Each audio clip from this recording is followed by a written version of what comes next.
नमस्कार. तर आज नागपंचमी स्पेशल पुरणाचे दिंडे मी कसे बनवले ते तुम्हाला दाखवते. तर चला तयारी करूया. तर त्यासाठी लागणारं साहित्य: चिमूटभर सोडा, डाळीचं पीठ, गव्हाचं पीठ, मीठ, तेल आणि पाणी लागणार आहे. आता आपण तयारी करूया. तर पहिल्यांदा एका ताटामध्ये मी गव्हाचं पीठ घेते, नंतर त्यात 1 चमचा बेसन घालते, नंतर चिमूटभर सोडा, चवीपुरतं मीठ, नंतर आपण मोहन टाकूया तेलाचं गरम केलेलं 1 चमचा छोटा. नंतर हे चांगलं मिक्स करून घेऊया. नंतर लागेल तसं थोडं थोडं पाणी घालून याचा घट्ट असा गोळा बनवून घेऊया. तर याचा घट्ट गोळा बनवून घेते. नंतर याला थोडंसं तेल लावूया आणि चांगलं मळून घेऊया. तर गोळा तयार झाले. आता आपण एका वाटीमध्ये थोडा वेळ झाकून ठेवूया. इकडे मी आता गॅस पेटवते. गॅस पेटून त्यावर कढई ठेवते. कढईत पाणी ओतूया. पाणी गरम झालं की त्यावर आपल्याला चाळणी ठेवायची. चाळणीला थोडंसं तेल लावून घेतले मी, त्याच्यामुळे चिटकणार नाही दिंडे. आता झाकून ठेवा बारीक गॅस करून. आता आपण तयारी करूया. तर पीठ पण तयार आहे आणि पुरण पण तयार आहे. हरभऱ्याची डाळ शिजवून त्यात गुळ घालून मी नुसतं हलवून घेतले. नंतर त्याला बारीक केलं नाही, असं ओबडधोबडच घेतले. आता त्याचे 4 गोळे बनवून घेते मी. तर 4 दिंडे करणार आहेत नैवेद्यापुरते. आता आपण तयारी करूया. आता पोळपाटावर ते पीठ काढून चांगलं मळून घेते. आता ह्याचे मी 4 गोळे बनवून घेते.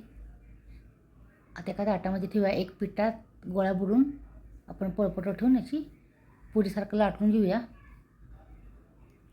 आता चांगलं लाटून घेतले पुरीसारखं. आता पलटून घेऊया.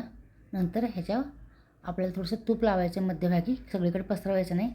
तूप लावून त्याच्यावर आपल्याला पुरणाचा गोळा ठेवायचा आहे, थोडंसं पसरवायचं आहे आणि एक बाजू त्याच्यावर ठेवायची, दुसरी पण अशीच पलटून त्याच्यावर ठेवायची. साईडच्या पण दोन्ही अशा पलटून चिटकवायचे.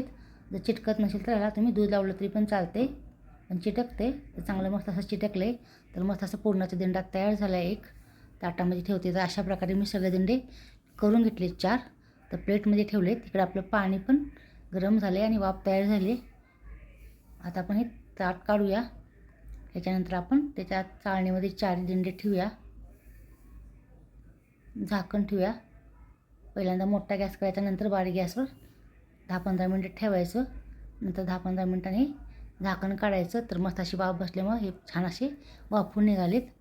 तर सोड्यामुळे ह्याला छान सॉफ्टपणा येतो आणि बेसनच्या पिठामुळे ह्या पुरणाचे दिंडे खाताना टेस्टी लागतात. तर मी गॅस बंद करून हे खाली उतरून घेतले. आता आपण हे झाकण काढूया. नंतर हे एका प्लेटमध्ये मी काढून घेते. आता आपण हे 2 एका प्लेटमध्ये काढून घेऊया नैवेद्यासाठी. तर 2 प्लेटमध्ये काढून घेते. अशाच्यावर आपण तुपाची धार सोडूया. तुपाची धार सोडली. आता त्याच्यानंतर ह्याच्यावर दूध आणि लाह्या ठेवून आपण नैवेद्याचं ताट तयार करूया. तुम्ही दुधावर खाऊ शकता किंवा तुपावर खाऊ शकता.